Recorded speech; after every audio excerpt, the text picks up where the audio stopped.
As we approach Christmas, I hear something deep in my spirit. Stay with me. You know, it says in Matthew chapter 2, and verse 2, it says, "Where is he who has been born, King of the Jews?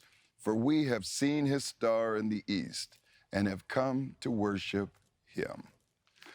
You know, the wise men who visited Jesus were representatives of the Eastern nations, long prophesied in Psalm 72 and Isaiah 60.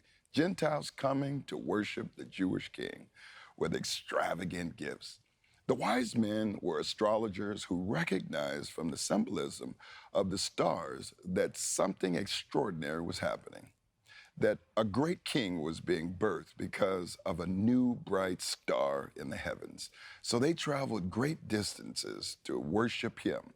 But Matthew 2, 11 and 12, the NIV says, "On coming to the house, they saw the child with his mother Mary, and they bowed down and worshiped him.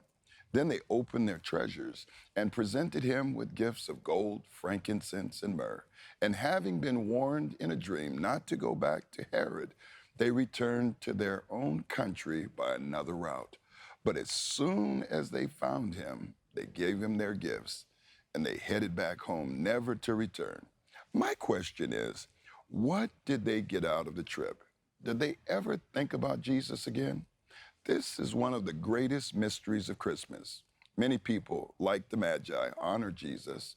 A few, like the Magi, also follow him. That's not to throw shade on what the Magi did or to say that you shouldn't honor Christ, but to point out the difference between Magi and disciples. The one pays his or her respects and leaves. The other stays, sits at Jesus' feet, and learns. The big hope question: which group are you in? Making occasional visits, fellowship with the King? Or do you take every opportunity to be with the one who gave everything to be with you? The big hope challenge this Christmas is, don't just pay your respects to Jesus, stay and follow.